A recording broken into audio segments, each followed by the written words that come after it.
It's the end of the Dustin Poirier era, but can he go out on a win with that BMF belt wrapped around his waist? Let's discuss. What's up, guys? Laura Sanko here. As always, I am joined by the great, mysterious Din Thomas. Din. I don't know if that's mysterious, but whatever that is. Is that a Dana White I see over your shoulder? Like a caricature of Dana White on a motorcycle, or am I making that up? Well, it is Dana White. Dana White, me and Matt Sarah. And this whole thing was a Scooby-Doo ghost. Woo! Pull my mask off. So that's Dana? Yeah, that's Dana White. It was actually a picture that was drew in Mexico when we were looking for a fight. And it's Dana White, myself, and Matt Sarah. I'm eating a hot dog, and Matt Sarah's riding a bull. What city are you in right now? I'm in Port St. Lucie, Florida. Okay, so you are. Well, that makes sense. Yeah. You're back and forth. All right. Well, I appreciate your time as always. We've got a lot to get to in this video. We do have some fantastic fan submissions. We've got a video to get to. So if you guys want to be a part of these videos, please send us some 30-second-ish videos shot vertically of yourself.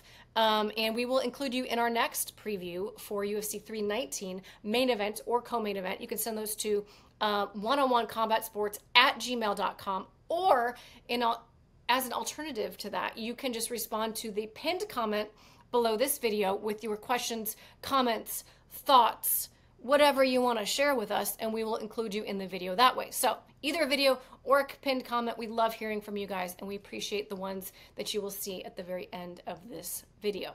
So with the intros out of the way, Din Thomas, 318 main event. It is a special one. The trilogy between Max Holloway and Dustin Poirier. And of course, it is the end of an era. It is the last fight for Dustin Poirier to go out on his terms. There's a lot to talk about with that. Before we get into all that, it's just crazy because I gotta give Mike Bond credit for this, but apparently this is the longest spanning trilogy in UFC history. Yo, shout out to guys like Mike Bond who find all the stats and they always have a way to find these different twists and narratives and stories that you don't really know about or you can't think of just because they do this crazy research on it. I don't know who does the research on this, but that is a great stat for these guys. It is a great stat, and it really speaks to what we are here to celebrate and to kind of just take this big retrospective view. It's an interesting situation because it's still a fight that we need to break down. And I'm sure we're going to talk probably a lot more about Dustin Poirier than we would in a normal breakdown. We try to make it, 50-50 on each guy. But it's just such an incredible bookend for these guys to have touched each other's careers over such a long span of time. So before we get into the kind of the history between these two, what was your initial thought when we kind of knew that Dustin was going to have a goodbye party? Did you have an idea of what opponent that you wanted that to be? I didn't have an idea of an opponent necessarily, but this is the one that I think made sense the most for me. And I think I'm in the majority when it comes to that. I think this is the fight that really makes the most sense because of the history. I know we're not necessarily talking about the history, but just even if they didn't have the type of history that they do have, when you just think about them as opponents, individually stand alone, their careers and just what they bring to a fight, it checks so many different boxes in terms of what this fight means. And they have fan-friendly styles. They're beloved. They've been champions in terms of interim or unified. It's just there's so much involved with these two guys that how can you not like this fight? I mean, it really does make perfect sense for these two guys to be fighting for Dustin's final fight. This fight to me is downright poetic because And I was reminded of just how poetic it was as I was researching and reminding myself of various things today. So I don't want to belabor this too much, but I do want to, for our viewers who maybe weren't around back in 2012, paint the broad stroke of what this last fight really means in terms of a bookend. So in 2012, a debuting 20-year-old Max Holloway, think about that, just 20 years old, a kid, takes a short notice fight against a 23-year-old Dustin Poirier, who at that point is 3-0 in the UFC. And of course, as we know, Dustin goes on to submit Max. Their paths then separate for a while, right? And Dustin has some solid spurts at 145 and then would take a loss. And then he'd win a couple good ones and then take a loss. And then most famously, he fought and lost to Conor McGregor in 2014 and just didn't, I guess, like the direction that his career was going. And that it was the loss to Conor, the knockout loss to Conor, that made him say, you know what, screw this. I'm going up to 155. I'm going to start over and make a new career for myself with this other weight division. Max, however, went on a 3-fight winning streak after Dustin, only to drop 2 in a row. And then the second of which was to Conor McGregor in August of 2013. And then he went on a 13-fight winning streak after that. So Conor McGregor was also some sort of a jumping point for Max Holloway at 145. He went on a 13-fight win streak to beat Jose Aldo twice, to become the featherweight champion, and to do all these incredible things. Defended against Aldo, absolutely massacred Brian Ortega, if we'll remember. And then, sorry, I should let you jump in here. No, go ahead. I'm listening. I'm flowing with you. I'm like, preach, girl, preach. Yes. And then the craziest twist of all, right?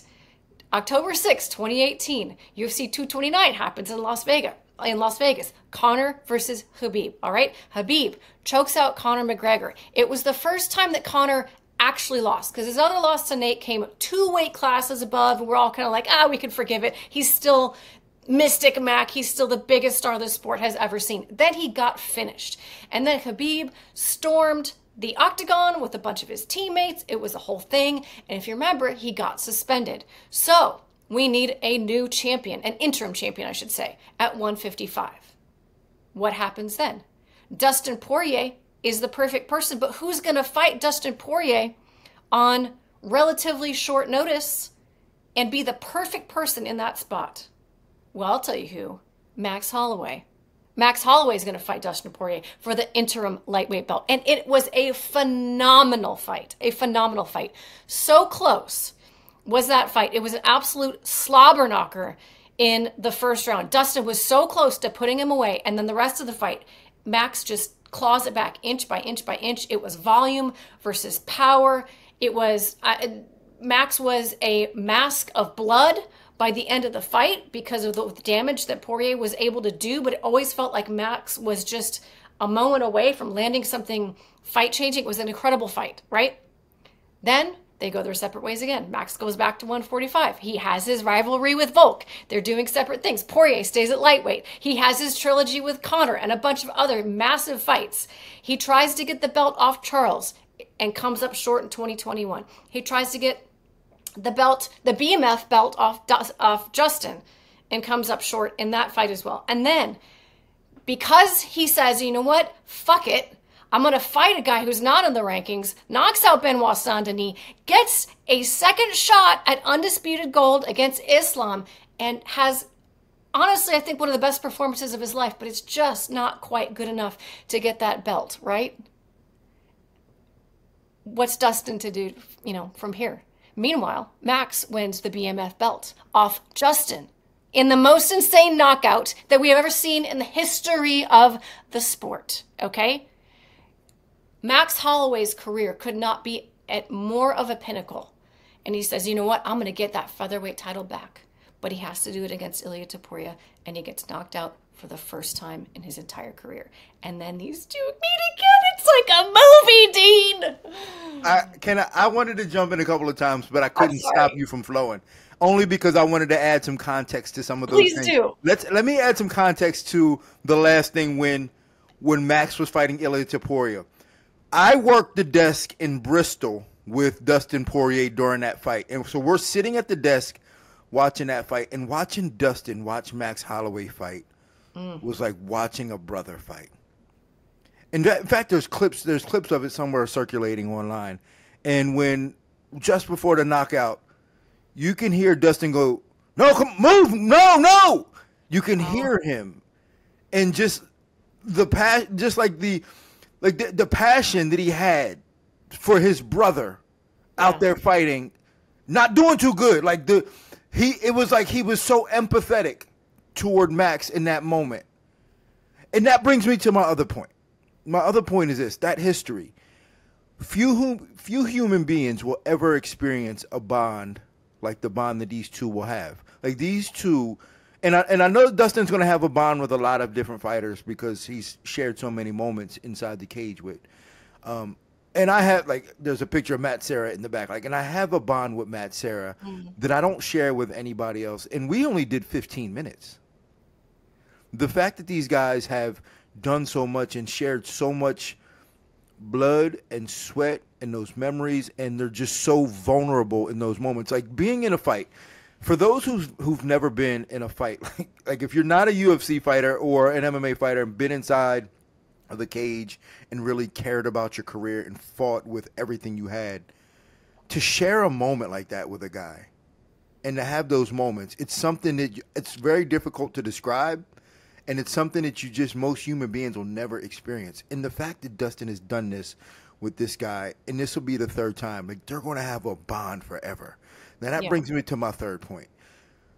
Sometimes the MMA gods get it right, and they make it happen, and it makes it work. For instance, like Kamaru Usman, he wins a fight against Joaquin Buckley. What's he do? Instead of doing what the MMA gods want, and that's to call out Bilal Muhammad, what's he do? No, I want a title shot.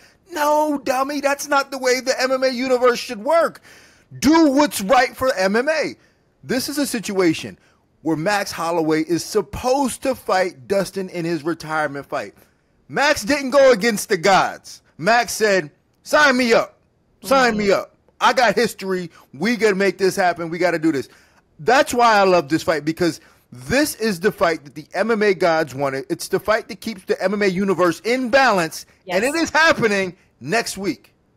It feels ordained. It genuinely 100%. feels ordained. And the fact that this fight is taking place in Dustin's hometown, in New Orleans. We haven't been to New Orleans in like 10 years. And the last time we were there, it wasn't even a pay-per-view. It is, you and I know, it is incredibly rare for the UFC to even be able to, even if they wanted to, a lot of times they can't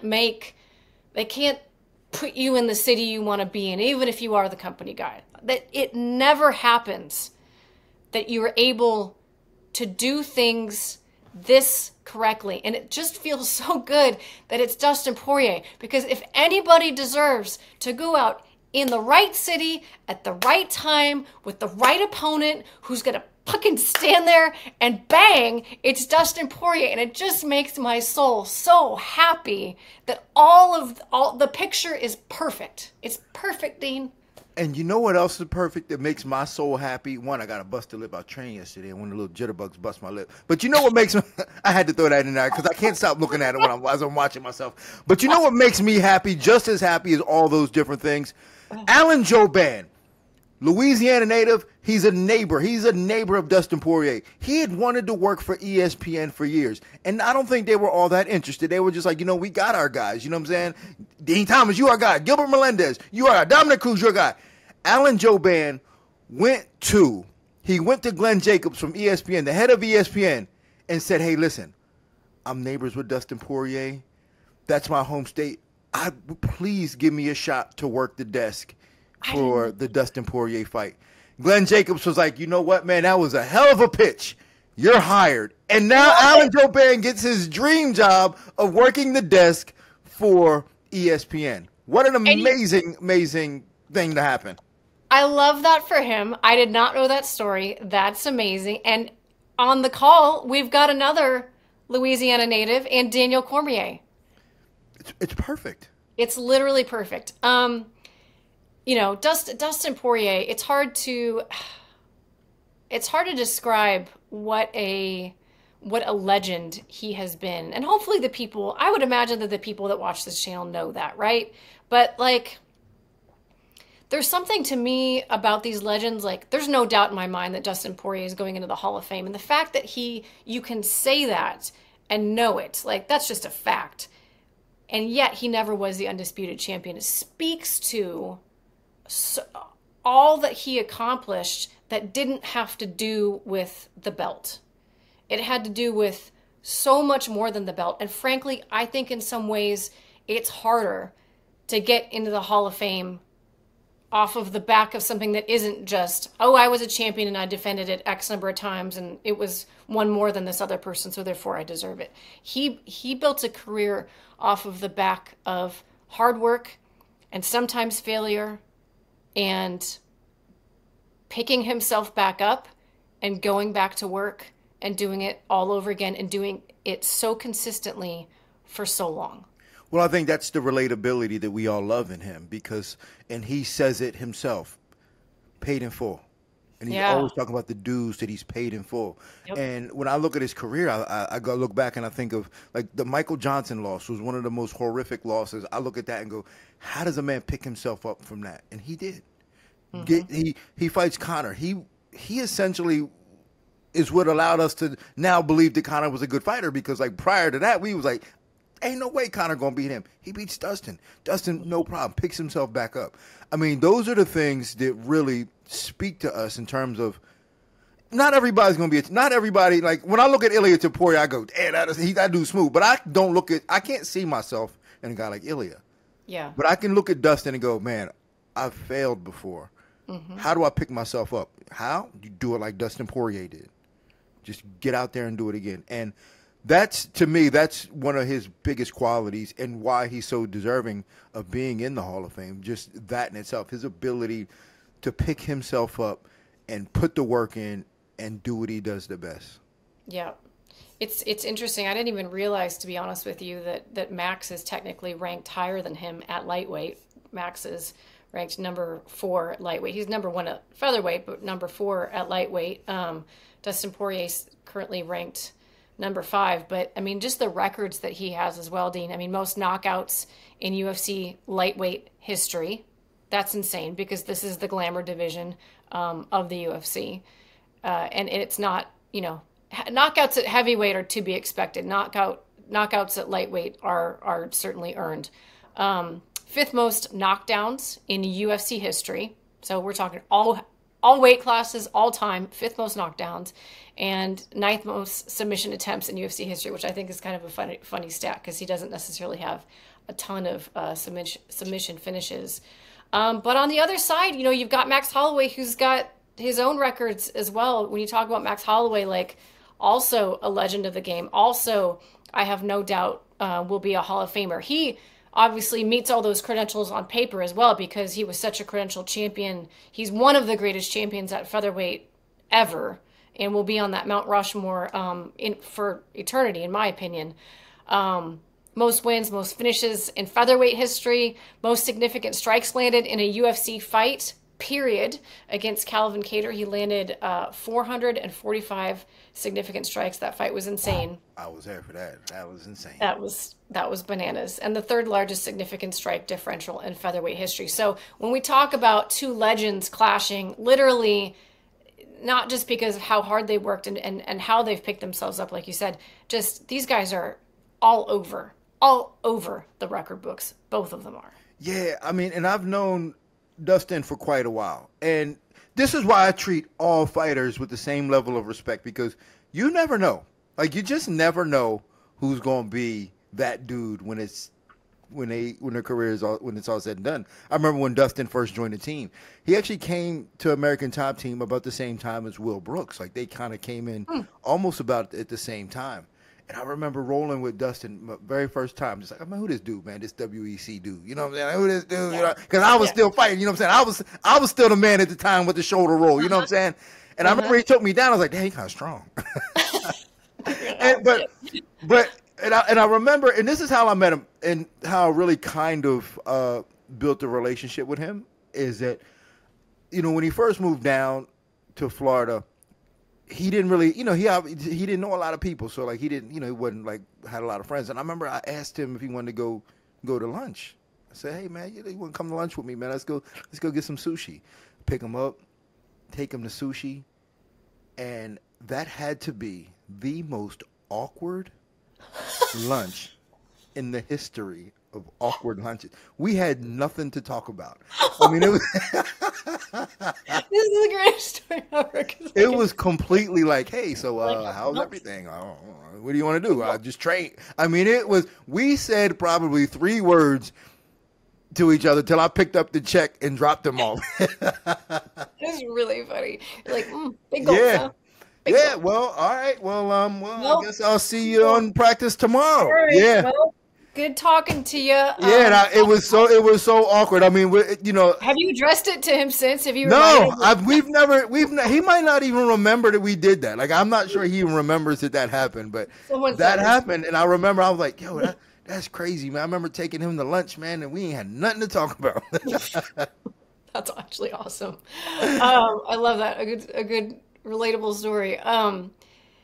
It actually let me do the stats here before we start talking about the fight matchup. Obviously, we've seen these two fight twice before. All right, Max Holloway 26-8-0, Dustin Poirier 39-1, no contest. 5'11" for Max Holloway, 5'9" for Dustin Poirier, 69-inch reach for Max Holloway, 72-inch reach for Dustin Poirier, orthodox for Max Holloway. Of course, he switches a lot. Southpaw for Dustin Poirier, he switches as well. Strikes landed per minute. This is an interesting one. 7.16 for Max Holloway and 5.3 for Dustin. 5.3 is extremely high. 7.16 is absolutely absurd, just so you guys are aware. Striking accuracy for Max Holloway, 47%. 50 for Dustin Poirier. Strikes absorbed per minute, 4.76 for Holloway, 4.33 for Dustin Poirier. Neither of these guys is afraid to get into an actual fight. Striking defense, 59% for Holloway, which is incredibly impressive considering almost all his fights are almost all on the feet. And 52% for Dustin Poirier, also quite high. Takedowns, probably not going to be a factor in this fight. Takedown accuracy for Holloway, 53%, 36% for Dustin, although I would say Dustin shoots probably more often than Max does. Again, I don't know that the grappling numbers are going to matter. I have a feeling this is going to be a good old-fashioned boxing match. Kickboxing match, I should say. My first real nitty-gritty question to you, Dean, is, I guess, about Max. Number one, do you anticipate seeing any changes in him, his approach, his mentality, coming off a devastating knockout, the first in his entire career, like we saw him have against Ilia Topuria? No, I don't think so. I think that Max Holloway is the type of guy who understands that was an independent situation. He's going to pick himself back up. He's going to look at that and be like, that was a good learning experience. Got to be a little bit more defensively aware. And to me, that's one of his keys to victory in this fight is obviously his defense has to be really sharp at all times. But I don't think that the knockout loss is going to affect the way he performs like it would some people. Some people, they get knocked out, they get a little gun shy. I can't imagine that with Max Holloway. I think that he's going to come out understanding the magnitude of this fight, that it takes a lot of, obviously, like the magnitude of this fight takes a lot of pressure off of both of them because we're not necessarily, I mean, they want to win, but their careers and their livelihood is not contingent upon them winning like certain fighters. So that puts a lot of pressure on them. So I think that without that pressure, like, it's not like, dude, this is the biggest fight of your life. If you win this fight, you get it. It's not that, right? So obviously the BMF is on the line. There is a lot at stake here, but I think this is more just legacy and just sharing the moment one more time. And I think that that's what makes these guys go out there and just perform.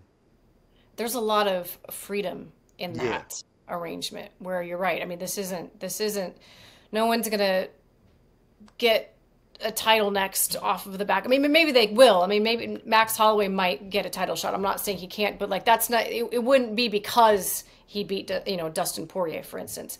This is a fight that almost lives in isolation. in the way that it's happening and why it's happening. And it kind of makes it special. And like you say, really kind of takes some of the normal day-to-day pressure off of that. Do you feel like Max is a different 155er now than he was the first time he fought Dustin Poirier at 155? Absolutely. I mean, that goes. It was a leading question. The answer is yes. Well, so that goes without saying, but just, and the reasoning behind it is completely obvious too. Just maturity, just being in there with different guys. But I think one of the biggest things is that now, while Max did get knocked out in his last fight, he understands now today that he didn't back in 2019 is that he has power. I think that's probably the biggest difference for him is his belief and his confidence in his own power. I mean, since that loss, I mean, he's knocked out the Korean Zombie. Yeah. I mean, he knocked out Gaethje. So like he understands his own ability to put people to sleep. So I think that's his biggest difference in fighting now at 155. Yeah, I agree with you. I watched that Gaethje fight back today, and it wasn't, it's, again, we talk about this all the time. It's so easy to, when you reference a fight, you only think about the finish, which, I mean, that finish was, to me, the best finish in UFC history. But you have to also appreciate the other work that he did in that fight, because the reality was he put on, I'm not going to call it a clinic. I mean, Gaethje had his moments. Yeah, even in a clinic, you can have your moments. It was still a clinic. Max controlled that fight, and he busted, Justin's nose up early. He controlled the distance. I mean, Justin really could not figure out how to find Max to land the things that he wanted to land. He was having some success with the leg kicks like he always does, but that was a performance, and it was up at 155 where I thought, holy cow, Max might, at this stage in his career, be even better at 155. Like, he's got a whole nother run in him at lightweight, which I don't know that until I saw it with my own eyes that I was fully convinced of it. Now, of course, Ilya's back up at at 155 now. That's a whole other story. But I do think that this Max Holloway has prepared and had ample time to prepare to be a 155er, and he doesn't have immediate sights to go back down to 145. So like last time he fought, when he fought Poirier the first time, it was somewhat short notice. And I remember we were all kind of poking him and like calling him Muffin Top Max, because he didn't really have time to like put on size. It was just sort of like a little bit of fluff. And then when he fought Gaethje, he did look like he had framed out, but we knew, and he had been very vocal about the fact he was immediately going to go back down to 145.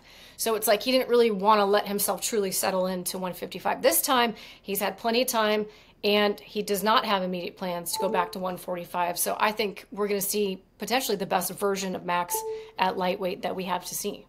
Well, so all those things matter, but I don't think they matter as much as the fact that he's been in with Dustin twice before, and then once recently where 2019, and I say that in relative terms because Dustin's style while he's gotten better, it hasn't changed all that much in terms of what he's doing and how he's doing it.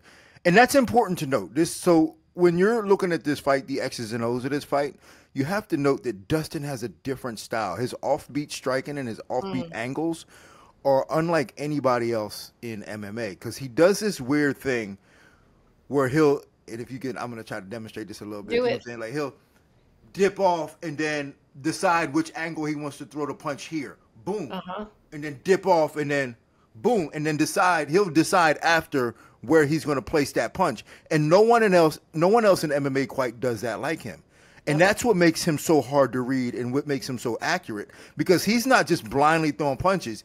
He dips off to the side and then decides where he wants to place that punch. And that gave Max a lot of problems in the first fight. So when you look, or the second fight. So when you look at that second fight, early on in that fight, that first round, he's catching them because Max couldn't see the punches. He didn't know where they were coming from. And that's important to note. Also, too, the countering of Dustin Poirier. He also does this unpredictable thing. Like when you rush at him, he'll just back up. Then he'll give you confidence. And then when you think he's going back up, he counters you. And then he backs up. And then when you think he's going back up, off to the side, hit you with them shots. And no one else in MMA quite does that like Dustin. The fact that Max has been in with him for already 25 minutes of seeing that should give him some advantages in terms of preparing for it this time. But it's still, he's going to have to solve that riddle, because if he can't solve that riddle, man, it might look just like the second fight. Yeah, because the second fight was really like, it was Max landing, but not having nearly the same effect that Dustin had when he was landing. Volume. And it wasn't a size thing. It's not a size thing. It wasn't a size. It was a style. Yes. It was a style of approaching the way that they box. Exactly. It's the fact that Dustin's going to hit you with that clean shot, and you just don't see it, and it's just like it hits you, bang, and you're like, whoa, I didn't see that one. And no one else in MMA does that quite like Dustin Poirier. What? So, I guess what do you imagine as being? Paint me a picture of how you think this fight's going to go.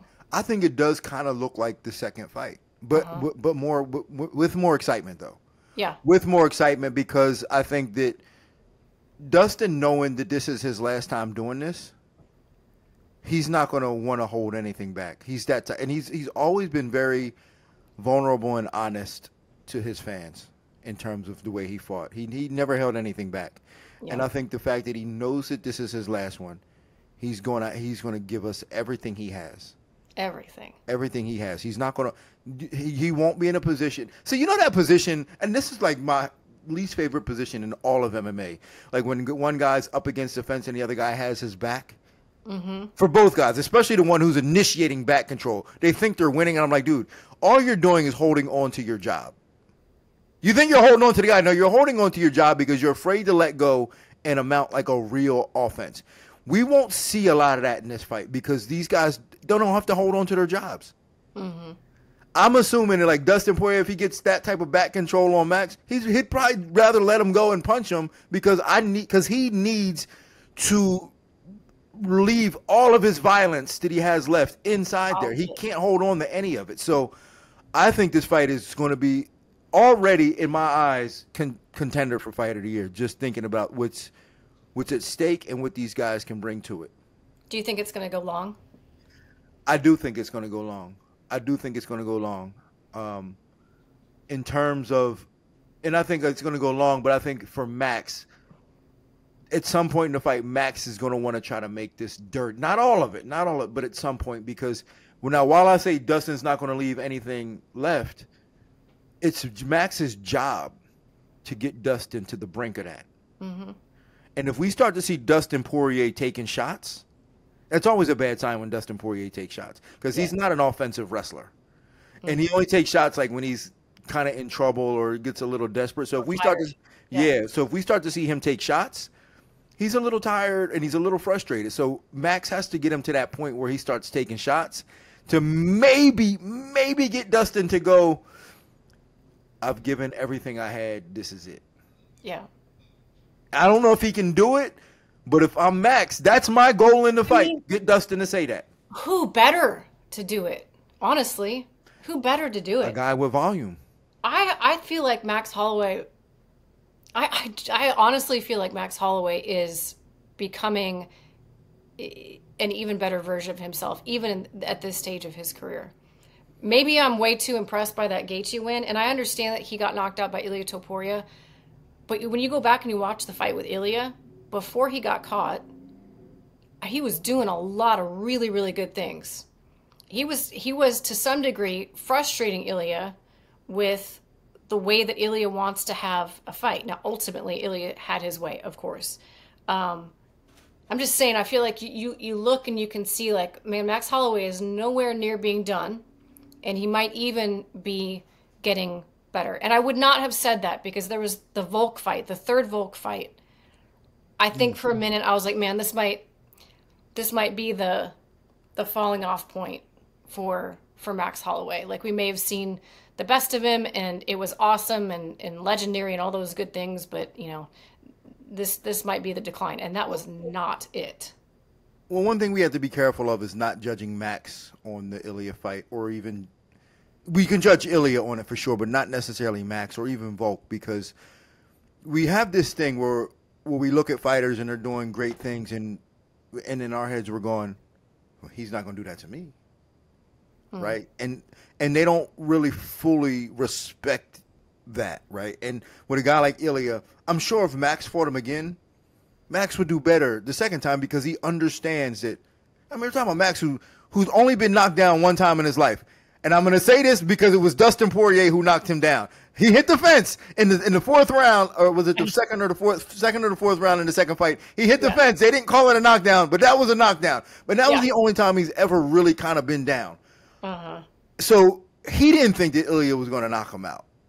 So knowing that, I think that he would be a little sharper. So you're right. I want to say that despite the knockout to Ilya, Max is still becoming a better version of himself. He's still learning about himself. And that knockout might even make him better.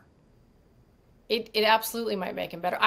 We talked to, Megan O'Leary and I talked to Justin Gaethje after his knockout from Max.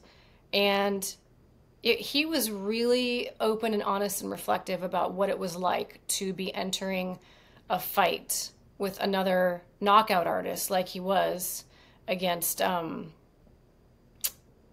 Fiziev for the second time, on the heels of, what was a devastating knockout, and just what that felt like for him mentally. And it's not like, Justin Gaethje is some sort of mental midget. Like that guy walks straight, he welcomes violence, right? But even he admitted that, like, while there's not cowardice or fear, it's like there's a checklist. And he said there's going to be a point in the fight when something hits me and I'm okay, and I go, all right, And I can't fully answer that question until it happens. And so the honest thing is that there is still a question. And that's a fascinating thing for me. And I wonder if that's the same thing, for Max Holloway to some degree in this fight, is like, at what point will he go, okay, I'm good. The chin's good. I can't wait. You ever feel that way? Yeah. Did I ever feel that way? Yeah. No, I was all after when BJ knocked me out. That was enough. I was like, no checklist for me. I'm not getting hit again. I'm like, nah, I'm good on making sure I can take a shot. I thought I could until then. You know what I'm saying? Yeah. Yeah, no, I was good on that. Like, defense was always one of my priorities. So, but again, like, I wasn't built like these guys. You know what I'm saying? Like, I wasn't built like Gaethje and Max and in Dustin. What way? Just because, like, again, like defense was a priority for me. Oh. It wasn't like excitement and like winning and submitting people and stunting and styling, but being defensive. Like, I wanted to be defensive. Living to get the fight where you wanted it. Yeah, for sure. Yeah. So, and I wasn't necessarily willing to be like, all right, I'm going to run through a wall to get what I wanted. These guys will run through a wall to get what they wanted. And that's not the way I was built. Yeah. Yeah. That's why I can still halfway put a sentence together and do these shows maybe. Yeah. Sometimes, anyway. Some days. You hear me on the desk every once in a while. You're like, I don't beg to differ, Din Thomas. Do you have a prediction? The MMA gods have been getting this right. Now, regardless of the outcome, no matter the outcome, we can always justify that it's the right solution. But I do think that best case scenario, Dustin Poirier does win this fight. It will be close. It will be extremely exciting. It will be back and forth, but I think Dustin Poirier edges this out in his hometown. Like I said, the MMA gods get it right sometimes. Yeah. They got it right with the Robbie Lawler, retirement fight. They're getting it right with this one. And then hopefully, if Conor McGregor never comes back to fight, they got it right with us, our last impression of seeing him with a broken foot inside the cage. Hopefully that's the MMA gods got that one right too. Dean, what a troll take. What a troll take. Hey, before we go to the fan submissions, which we do have a few in this video, I should have mentioned that off the top there. I want to ask you one last question. Do you think that the BMF belt should retire with Dustin Poirier if he wins this fight? Yeah, for 100%. Let's get rid of it. I mean, it served its purpose. And we're in an era of MMA right now where being in a BMF It's a special thing. It should be a special thing, and it really, to be a BMF, you got to qualify for that in different areas, and I don't think too many fighters really qualify for that right now. That we deal with, and the ones that do are just so obscure and unheard of, and may not even be that good to be fighting for it anyway. So, and then they're spread across so many different weight classes that I think we just need to get rid of this belt, because I think it served its purpose, it had its run, and now we need to get rid of it.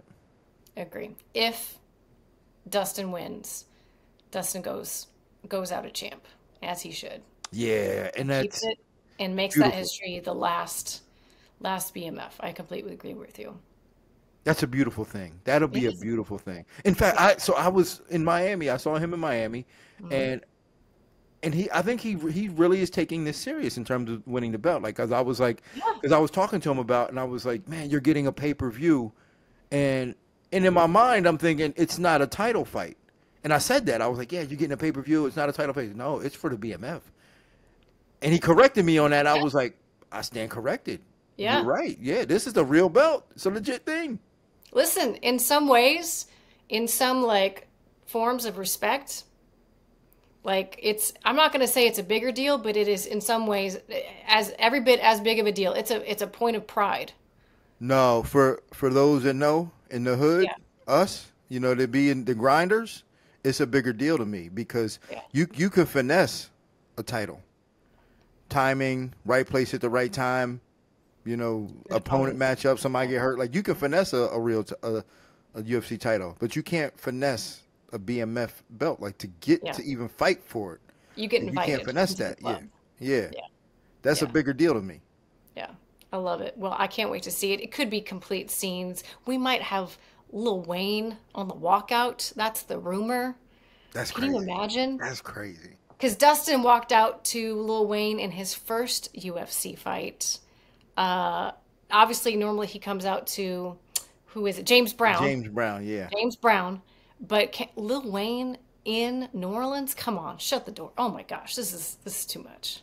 I don't want to jinx anything, but if I'm Lil Wayne, knowing this stuff, man, like, I'm doing a remix to the James Brown cut just to keep it the same. I'm creating a song for this and doing it to the James Brown cut just to keep it consistent. Agree. It's got to be like a mashup. Yeah, 100%. A mashup. It's because I think he came out to Lil Wayne's Drop the World, and if he could somehow mash Drop the World and then turn it into James Brown, and I agree with you. We gotta keep our things the same, because otherwise, who knows what's going to happen. Let me find our fan submissions here. All right, we got our first fan submission here. Oh, it looks like a familiar face. Let's see. What's up, Laura and Dean? This is John McClane coming back. Yep, from Die Hard. I can't go to a bar without a bouncer looking at my ID like, fucking Die Hard, bro? All right, so my first question is, if Max beats Dustin at UFC 318, how many more fights does Max need to get a title fight? Did he just call for a rematch with Ilya, or does he got to win a couple more? And my second question is for Dean. Who has better foot movement, Dracus du Plessis or a drunk white guy dancing? Not who's a better fighter, but who has better foot movement. Let me know. Love you guys. Oh, I love it. I love it. All right, so I have to go first before I forget, because I want to address the foot movement. Have you ever seen a white guy dance when he's really drunk? Fantastic footwork. Way better than Dracus' fight footwork. Yeah. Way better than Dracus' footwork. Yeah. If they're drunk, they can dance. Yeah, because he's loose. At least he's loose and fluid. But they're not nervous. But there are some similarities in terms of like stumbling. So I get where you're going with that, John McClane, and I love it, bro. I love it. But no, in terms of Max working his way back to a title shot, I don't see that happening. I feel like where Max is in his, not at all, honestly. I don't see it happening at all. I don't know, maybe it's just because of Max's career path. I just see him kind of like in his own lane, being the BMF, and then just kind of hanging out and just giving us some really good fun fights, but not getting himself back into a title. I just don't see him in the title picture. I don't know, maybe it's just my bias, but I don't see him in the title picture. He's I feel like, I don't know. I feel like that could be, I don't think it's next. that goes without saying. I don't think it's next. But if Ilya were to fight, Gaethje and get past Gaethje, then he's fought Charles, and then he's fought Gaethje, and then the three horsemen of the apocalypse. You put, I don't know. Just think about it though. Like, so, and I talked about this earlier in terms of like getting a UFC title. It's a lot of politicking. It's not just like, not based on the size of your cojones. It's politicking, and I just don't see Max being in a position to politic like the other guys. Like he's like, you got Armin Sarukian and Paddy Pimblett, and then somewhere lingering around there's like Dan Hooker. Don't you think Ilya would want to fight him again? Ilya wants the Paddy fight. Ilya wants. I'm not saying Ilya wants easy. There are no easy fights, but I could see Ilya being like, I beat him once. Why wouldn't I get paid to beat him again? For sure. That's there's no way he's going to, especially like with the timeline of like Ilya, unless Ilya is fighting like 4 times a year, or these champions are fighting 4 times a year. I just don't see a world in which all of this stuff can shake out, and then at the end of it, there's a Max Holloway standing there like at this #1 contender. I see what you're saying. I'm down with what you're saying in terms of like he's got his own lane. He's going to be in the top 5, and he's going to be getting great matchups and high-profile fights regardless. Yeah, like I just can't imagine him getting a title shot before Armin Sarukian or Paddy Pimblett or Justin I don't know that it would Gaethje. be before those guys. I just think he will get there because I think he's going to stick around long enough, and he's got enough gas left in the tank in this division that I think it will happen, but not next, and probably not 2 fights next either. Okay, so that was our video submission for the main event. We have a couple of written questions as well, so buckle up and let me read to you, Dean. God, some of your tags, your names are really hard to read, but this is at CKXTAL at CKX Talents. There we go. Lauren Dean, with Islam vacating and going up to 170, Poirier could have a path back to a title fight with a win over Max. What are your thoughts? Does he keep with this decision to retire on a win, or does he try to pursue one last shot at the title? Love both these guys. Hate to see either of them lose, but this fight is guaranteed fireworks. I completely agree with the fireworks part, but I think Dustin Poirier is done. Done. It will not get better than this. Whatever this is, even if this is a loss, it will not get better than this. Yeah, it's hard to put it. It's hard to put it in words to make it relatable for what I like to call civilians. But just because when we see them fight, we see these guys fight, a couple times a year, and we think that that's just it. Like they just show up and fight.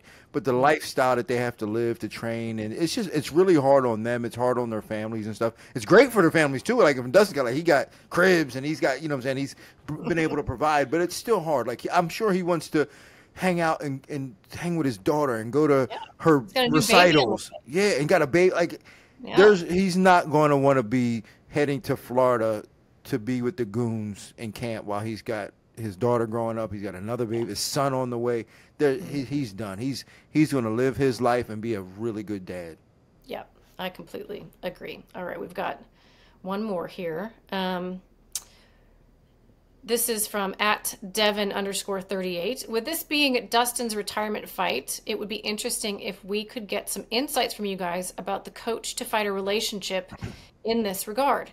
Do most coaches just leave it up to their fighters to decide when to hang up the gloves, or have you experienced it that coach steps in and tells his student that he is losing a step and should consider retiring? Thanks for all your great analysis and best wishes from Switzerland. We have a fan in Switzerland. Hey, I love me some Swiss cheese. You probably have a lot more insight on this than I do. The gym that I spent all the years at, we didn't really have guys that had long enough careers or high profile enough careers where they were making the type of money where they would have been tempted to stick around too long. In fact, the ones that stick around too long are still grinding it out in, regional scene and bare knuckle, and it's fine, do your thing. But we didn't really have a situation like Zach Cummings would probably be the only guy that really had a long enough career. And for him, he just couldn't find the love of grinding frequently enough. And managing his weight. And like, you just get to a point where you have a family and you've got kids and your priorities change. And so, but I don't think they ever had like a talk with him. I think he knew. There was only, in my time, there's only one fighter that I've ever had a conversation with and they listened to me. And that was, and you might have heard of, you might know him, Phil Daru. Yeah. Phil Daru. He's a strength and conditioning coach now. He's won That's multiple. how I know him. I didn't realize. He's won multiple awards. But prior to being a strength and conditioning coach, he was one of my fighters. I coached him for years. Yeah, I coached him for years. He comes from a football background in which he took a lot of concussions, so he didn't have the greatest chin. He was a really good fighter, but no chin. And after a couple of fights, and he got knocked out, I said, dude, you might want to consider just moving on, man. And he listened to me. And now has a very successful business in strength and conditioning and working with athletes in many different genres and realms of life. But I think for the most part, people have a big misconception of this coach-fighter relationship, as if they think we have any say in what these guys do in their lives. We have zero say in what these guys do in their lives. We're grossly underpaid. We put in a lot of work, and the only reason why I complain about that is because the managers get the money. You know what I'm saying? Like I was talking to John Crouch about this the other day. I was like, it makes no sense to me that Ali pulls up in a Rolls Royce and you're sleeping on the couch. It makes no sense. Yeah. And not that I'm hating on Ali. It's just like, dude, I wish coaches could get paid more. But at the same time, there's a relationship between the coach and fighter that's a strong barrier. Coaches really don't have any say in terms of being able to have influence of when fighters want to retire. Because if you say, hey, man, listen, you don't got it no more, the fighter's just going to leave and go somewhere else. Yep. This isn't a team sport. Yeah. It's not a team sport. It's not a team sport. And we sometimes think that, you see these great coaches out there, you think they're like Phil Jackson and are controlling the fighter. It's the exact opposite sometimes. Yeah. Yeah, that's 100% true. That's a really good point. Well, thank you guys, as always, for piping in with your questions. We love it when you write us. We love it when you send in your videos. Thank you, Din Thomas, as always, for your time and your insights. Guys, this main event for UFC 318 is going to be so special. It's going to be phenomenal, and we can't wait to watch it go down. Lots more to digest on this channel. We appreciate you always. Click like, click subscribe, and we will see you next time.